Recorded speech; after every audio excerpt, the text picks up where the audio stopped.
Welcome to The Last Resort, the last place you'd look for legitimate sports opinions. I'm your host, Spen Harris, joined by Philly Brandon. Brandon, how's it going tonight? No complaints over here, Spam. Got a pretty great episode for you guys today. We are joined by ESPN reporter and editor Eric Gomez. Eric, thank you for coming on, man. How's it going? Yeah, thanks for having me, guys. It's going good. I can't complain. These are pretty crazy times, and anytime you can say that you're healthy and you still have a job, it's pretty much all good. So, Mazel tov. I think the three of us are all in that boat. So that's good to hear that you're healthy and doing well. You cover the Liga MX and sports in Mexico for ESPN, correct? that's correct. Yeah, So tell us a little bit about what your role exactly entails. What are you covering and how are you doing it? sure.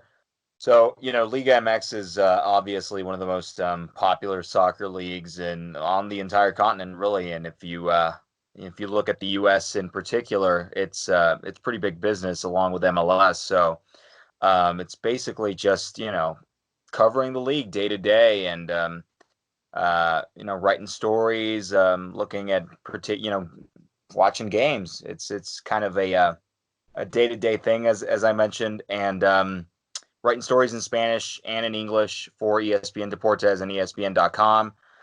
You get the occasional ESPN podcast, you get the occasional ESPN radio invitation. And then as far as the other sports are concerned, I just write stories on what it's like to play sports in Mexico, or for guys that come from the country, guys who play in the country.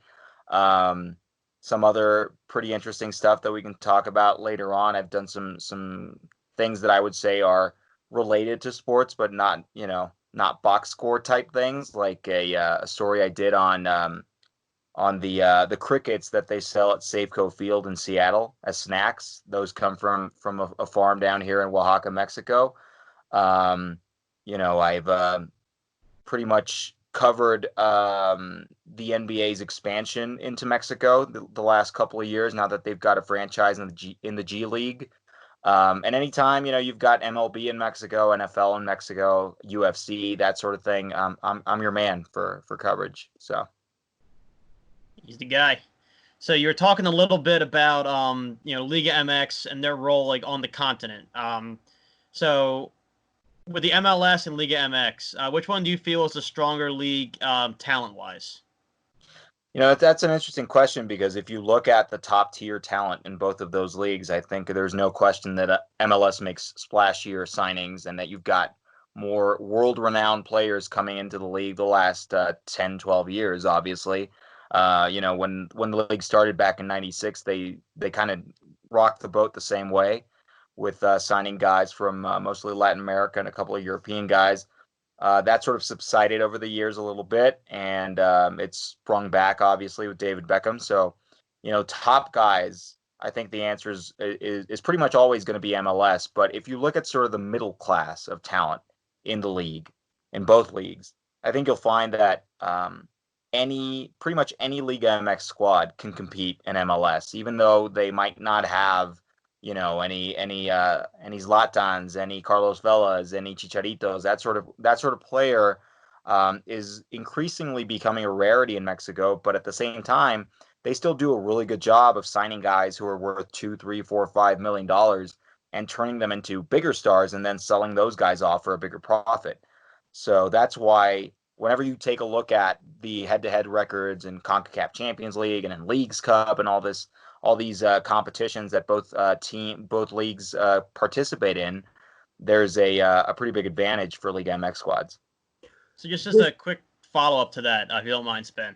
In a country like Mexico, where soccer is so like ingrained in the fabric of the country, what do you think have been some of the barriers to keeping these like top class talents in Liga MX?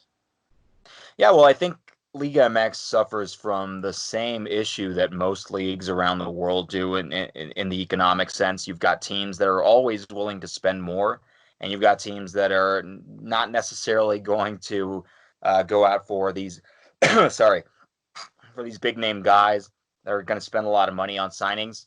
So that always creates a sort of a class problem within the actual league. When it comes to teams, even the upper class teams, sort of defending teams from other leagues and coming in and swooping in and signing their players, I think there's two sides to that coin. Whenever it's a European team coming in for a player on a Mexican team, they don't really mind that much. I think anytime you're able to export guys into top European leagues, it's a sign of growth. The U.S. is currently experiencing that, with Christian Pulisic and with a lot of the other guys that are in the Bundesliga and scattered along other top leagues in Europe. Mexico has had that sort of haphazardly over the course of their history. So if you've got like a PSV, an Ajax, even a sort of a smaller team in France like Lille, if they come in and they sign a Mexican player, it doesn't really matter if it's a top team like a Chivas or an America or somebody like that. It's good. You don't have to really do any sort of PR stunts for the fans and say, you know what, our hands are tied, we had to sell this guy. But the other side to that coin is if you've got an MLS team coming in for your guy, you better make sure that that's a juicy offer, because fans don't really like the idea of MLS teams coming in and signing their best players, even if it does leave 10, 12, 15 million dollars in the pockets of the club owners, right? And that's always going to be a perception issue for Liga MX, because as both leagues try to merge or try to create more business between each other, it's still a hard sell for Mexican fans. I think it's an easier sell for Mexican American fans and for American fans in general. But we're certainly experiencing that more and more. You saw that with Rodolfo Pizarro going to Miami. Even guys that aren't playing in Mexico, like Carlos Vela and Chicharito, before their signings for both LA teams, there were a lot of people who were really upset with that. So it's super interesting to see the dynamic and the relationship between both of those leagues, especially considering that they're actively trying to merge. The season's underway for Liga MX. Have you been attending the games? Not, I haven't been attending with the rest of the ESPN press corps, just because, my job isn't particularly the right game recaps and stuff like that. I just feel like I want to be respectful of people whose job it is to do that. And, you want to give them space, obviously, in the press box. You want to make sure that there aren't 10, 20, 30 guys in there that shouldn't be there, right? It's not, it's definitely not a good practice as far as health is concerned for them, and it's definitely putting yourself at risk. So I'm watching at home like the rest of us, and just trying to ride this whole thing out. And I'll certainly be very excited when it's time to go back. Won't we all? Have there been any significant players that have opted out of Liga MX because of COVID-19 concerns? That really hasn't been an issue in Mexico. I think there was some talk of that before the season started. We had, multiple teams with positive COVID-19 cases.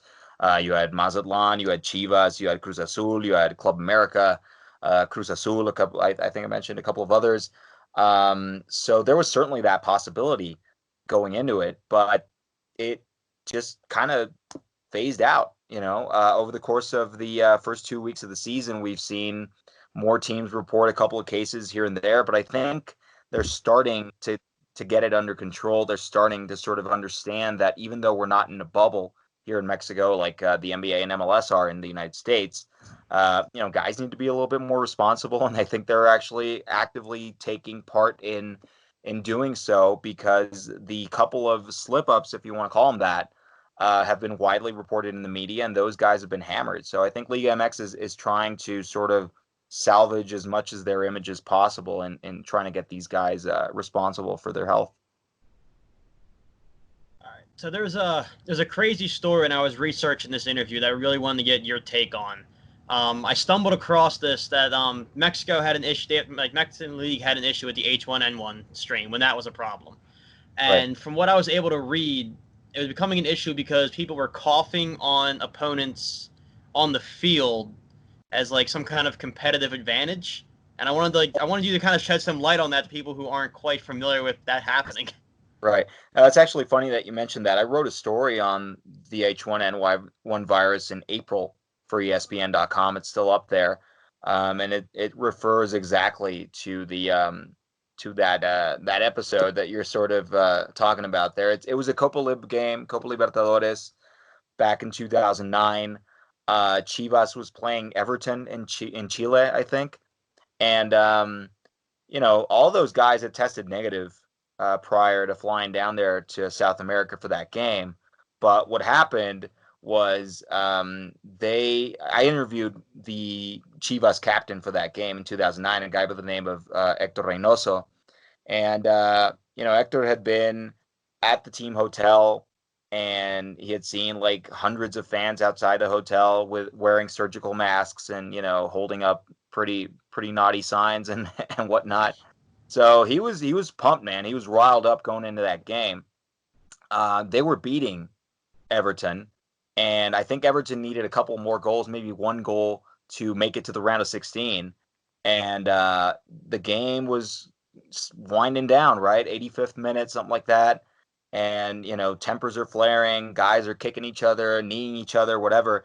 And Hector just kind of turned to the guy that he was defending, the guy that had scored the only goal for Everton that game, and he just kind of pretended to cough on him. But he meant it as like a joke, right? Like, oh, this guy's gonna slap me in the face, like he's gonna tell me to F off or whatever.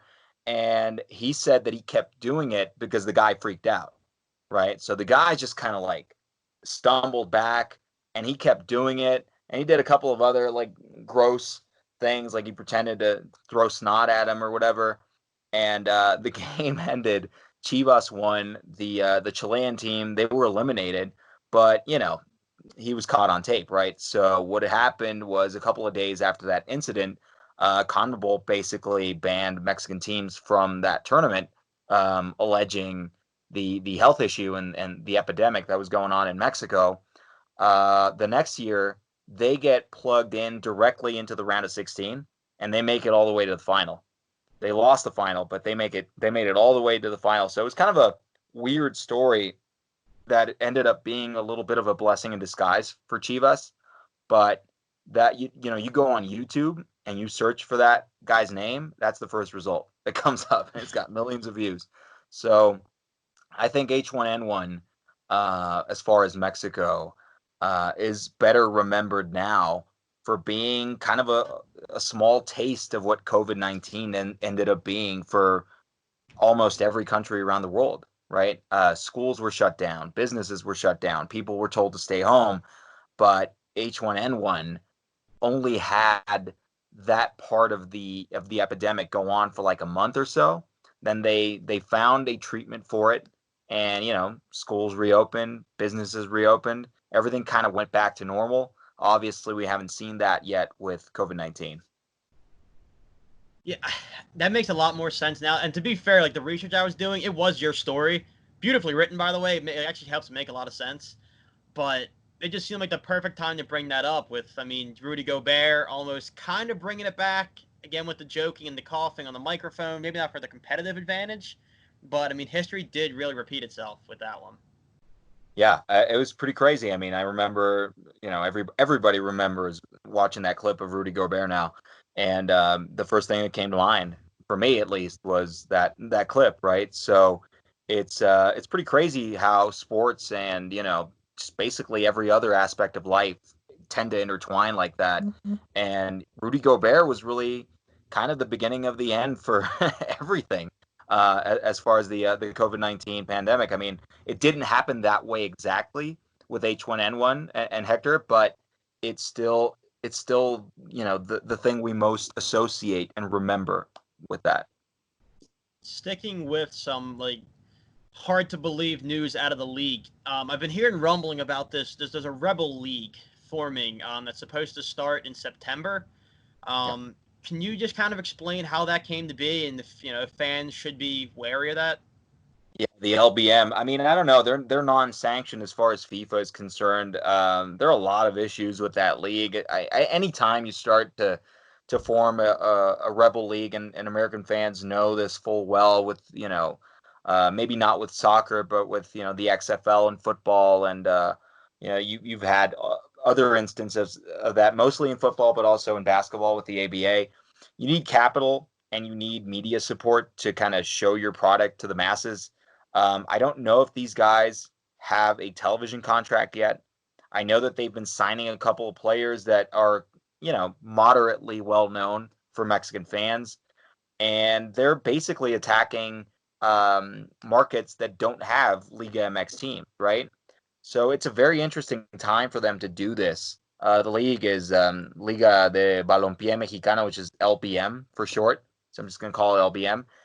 Those guys have been sort of trying to take advantage of the fact that Liga MX is kind of trying to abolish relegation right now, right? So they want to give fans another choice as far as watching, I guess you would call it second division tier football. And like I said, they've been doing their job as far as signing guys that most fans in Mexico know of, but it's going to be really hard to follow that league if they don't have a decent TV contract. I know that, you can obviously stream everything nowadays, but it's still sort of soccer is, and I think anybody in the US who has tried to stream soccer knows this, it's still way better to watch on TV, and it's just way more reliable. So if those guys can't get their product on television, it's going to be a quick and painless death for them. So they're getting started in September, and I'm definitely going to check them out if I can find them. But it's kind of a weird story, as you mentioned. All right, so circling things back around to some kind of relevance here. Hugo Sanchez declined or postponed, might be the more accurate word, the offer to return to Pumas. So, like, is his return there inevitable? And if so, does it have to be that specific team? I don't think it has to be that specific team. I mean, he's coached other teams in Mexico in the past. I just think it's kind of rough for any guy that hasn't coached in the last 5 or 6 years to kind of just hop back into one of the biggest teams in any country, right? Especially like a guy like Google. I mean, he works at ESPN. I've known him for a few years now. He's a good guy, and he obviously has a lot of love for that team. He wants to lead him to glory, right? Like anybody would. But I still think that at some juncture, you have to sort of realize that maybe your time has kind of come and gone, right? And I think he's starting to realize that as far as the more recent experiences that he had coaching teams. The pandemic is obviously a very good excuse for him to decline because he has 2 young daughters. And, this is a guy that has a lot to lose. He has a great life. So why kind of dive into the deep end of the pool when everything's kind of murky? I think that if they keep coming after him, he'll take the job eventually. He doesn't back down from a challenge. Any guy who scores more than 200 goals for Real Madrid or whatever, like that's, you can point to that. But like I said, it's a dicey time. He has to look out for his family. I understand that. And I think it was the right move. But if they keep coming after him the next few months, he's going to take that job eventually. Who is the most exciting team in Liga MX to watch right now? That's a good question. I mean, I would say that anytime you have a team that goes from winning the championship to finishing dead last, and they have like this amazing amount of talent on their roster, that's just a great team to follow. If even if you're hate watching or whatever, and that's Monterrey, right? Monterrey is a very, very good team as far as talent is concerned. They have one of the best coaches in Mexico, but I don't know, man. That was just a really, really disappointing season for them. Thankfully, it got canceled towards the end because they hadn't won a single game, right? And now I think that they have an opportunity to bounce back the other way and hop into the playoffs. I know that they really missed Rodolfo Pizarro, but they made a couple of really good signings to sort of rethink the way that they would sort of build that offense. But they've still got one of the best strikers in the league in Rogelio Funes Mori. That's a guy that has been really, really sought after by a couple of MLS teams, Philly being one of them for a while. Really? And yeah. Yeah, I mean, I don't. They Everyone never thought we were really. set at goaltender. Yeah, they really never got to the. I don't think they offered half as much as what Monterrey wanted, to be honest with you. But I did hear that they were after him for a while. But the Houston Dynamo were another team that wanted him, and I think one of the two LA teams wanted him for a while. I think it was the Galaxy before they ended up signing Chicharito. He was kind of their plan B. So he's one of the best strikers in Mexico. They have a really good, solid core of young players, young Mexican players, and they've got some of the best foreign talent in the league. I think that they're going to do a lot of damage this season. But then when you look at the table, I mean, it's only been a couple of weeks, but I think a lot of people really underestimated what Club America were going to do. And, they're a team that always have a lot of pressure on them. They're obviously one of the two biggest teams in the country, and they got off to a great start. Goals in 2 games. They beat up Tijuana last week 4-0. I really like their offensive lineup. I really like Richard Sanchez. I like Federico Viñas. They've got a lot of really great attacking talent, and one of the best young Mexican players in the game in Sebastián Córdoba. So if you were going to watch any of those two teams, go for it. If you want to be a little bit more hipster about it, if you want to pick teams that are kind of off the grid, I'd go with Puebla. Puebla, you look at their roster and you go, well, these guys, how long can they maintain it, right? They don't really have one of the most sort of expensive teams in the league, but man, those guys scrap. Those guys fight. I really, really like their style as far as just the energy level. And they started out really well. They were a goal away from starting out with two straight wins. So, yeah, I'd go with Monterrey, I'd go with Club America, and I'd go with Puebla. Would you pick? So, if you're a betting man, I mean, which one of those teams would you pick to win the league this year? Well, you know what? I'd say that your safest pick is always going to be with the bigger club, right? So I'd say Club America. They've just got the deepest roster in the league, probably. I think Monterrey, they also have a good. I mean, those two teams, they played in the final, right? Last December. So I wouldn't be at all surprised if one or two of both of those teams went back and slugged it out again. So yeah, I at this point I'd still say Club America though. Okay. So you mentioned a couple players who kind of made their way into like the U.S., like the MLS trade pipeline. But who are some guys whose names haven't quite made it that far, who we should expect to hear from pretty soon?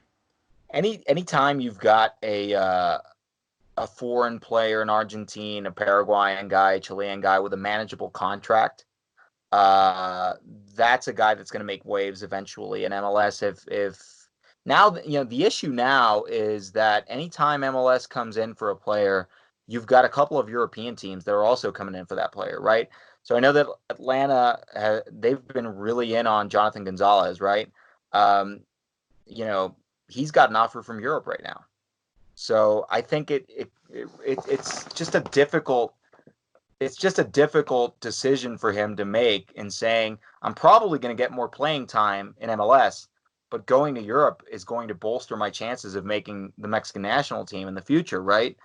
He made that choice a couple of years ago, and I don't think he regrets it. But at the same time, I still think that even if he were coming off the bench right now for Monterrey, which he is, he would still have a better chance of making the U.S. men's national team than he does the Mexican national team, right? So he's got to make a pretty important choice here in the future. The good news for him is that Tata Martino is the national team coach. Obviously knows and loves MLS, adores Atlanta. So any choice that he makes is going to be fine. I would say that, we were talking about Club America earlier. Federico Viñas is a guy that was recently extended, but his release clause is still like $12 million.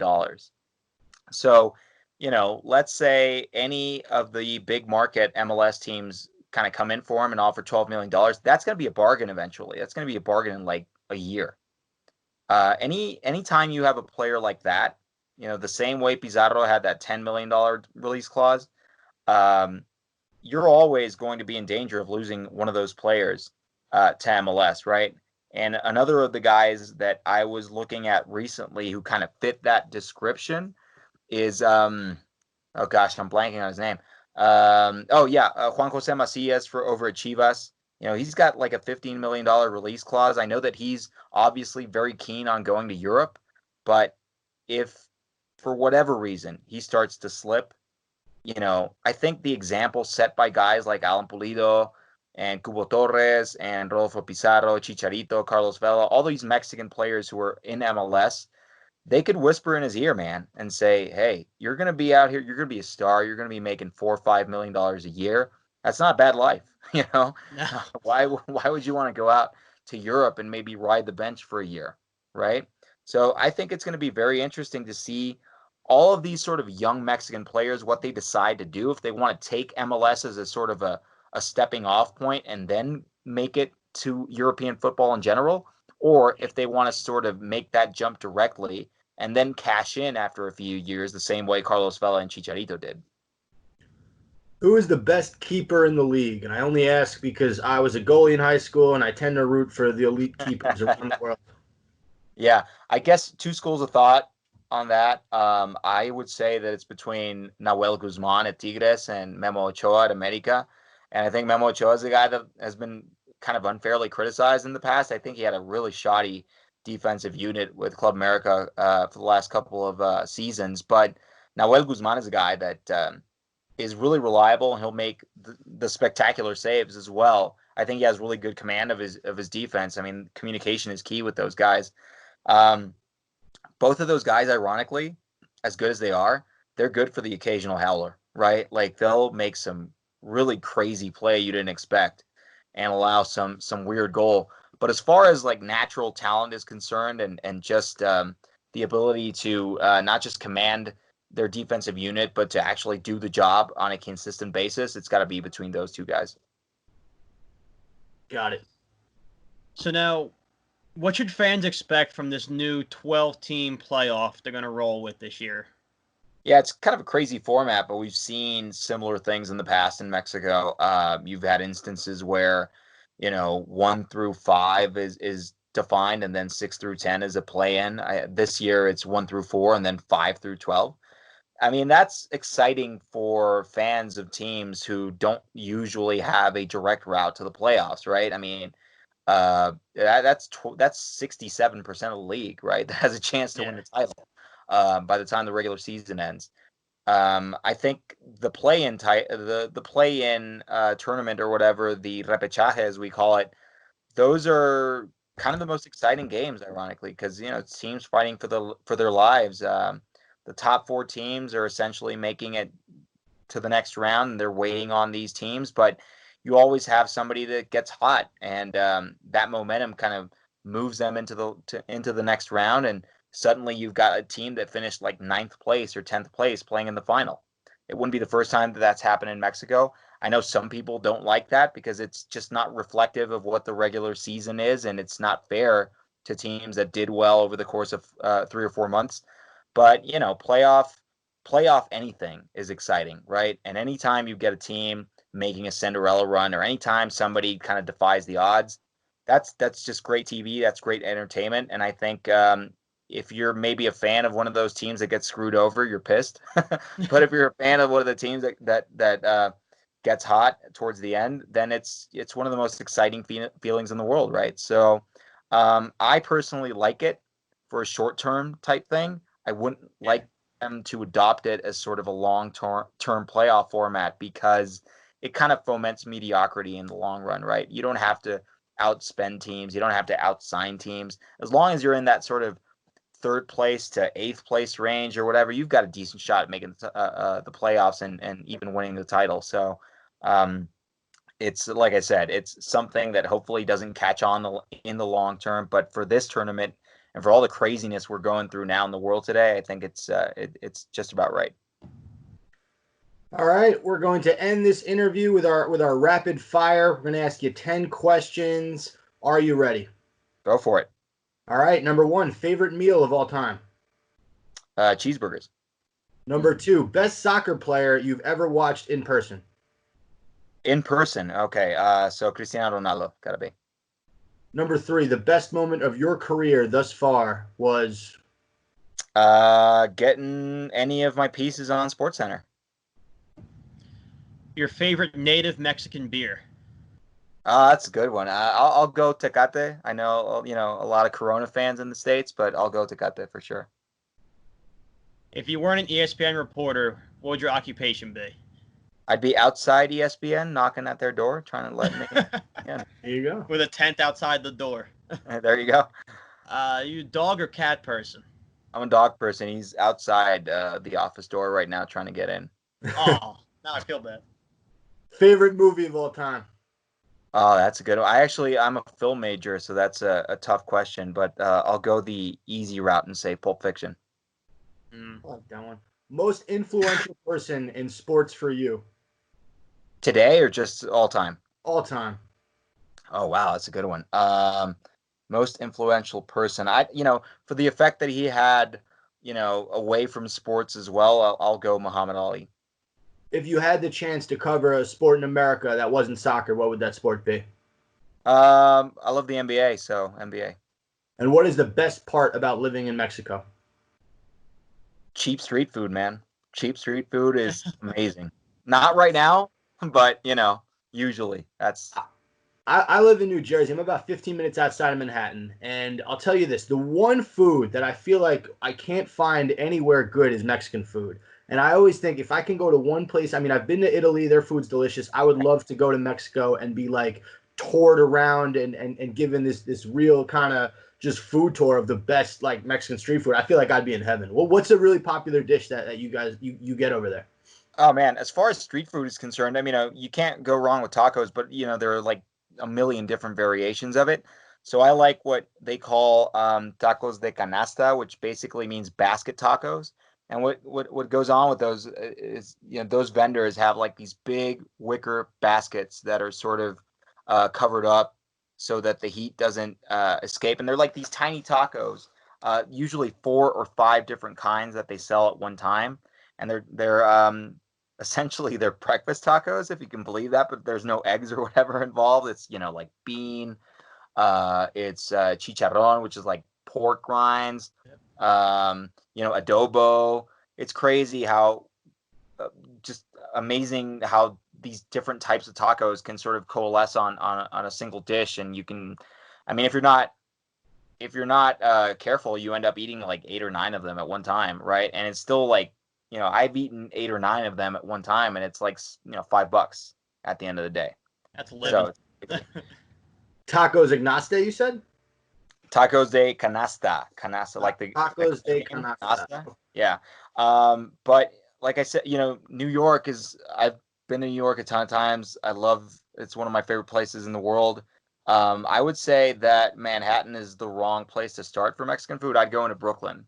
Because there's a lot of really good taquerias up there in Brooklyn. A lot of people that have made their way up from Puebla for some reason. There's like a big Pueblan community in New York, and almost all those guys live in Brooklyn. So anytime I've ever been up there, the first thing somebody does is like, you got to try this taco place, man. It's so good, which is weird because that's the last thing you want to eat if you're in New York. Coming from Mexico, exactly. Like I should say, coming from Mexico, it's the last thing you probably want to eat. But I've been pleasantly surprised. Like there's a couple of really good places up there. All right, well, there you have it. Eric, thank you so much for coming on. We really appreciate it. And the next time we're in New York, let us know. We'll all meet up for some social distancing beers. There you go. I'll bring the tecates for sure. Thanks a lot, guys. Thanks, Eric. Appreciate it, man. Hey, no problem, man. Have a good one. You too.